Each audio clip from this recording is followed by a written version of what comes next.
দার্জিলিং বেড়াতে এসে আশেপাশের সাইট সিনগুলোতে একটু ঘুরে দেখতেই হয়, তাই আজকে পৌঁছে গেছিলাম বাতাসিয়া লুপে।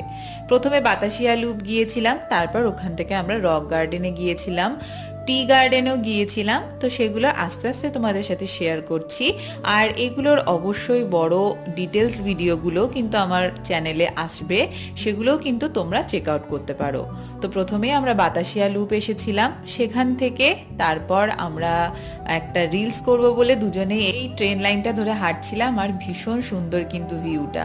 বাতাসিয়া লুপ যারা গিয়েছো তারা অবশ্যই আমার সাথে রিলেট করতে পারবে। ওখানে কিন্তু আমরা টয় ট্রেনও চড়েছি এবং টয় ট্রেনটার কিছু ভিডিও আমি তোমাদের সাথে কিন্তু শেয়ার করেছি।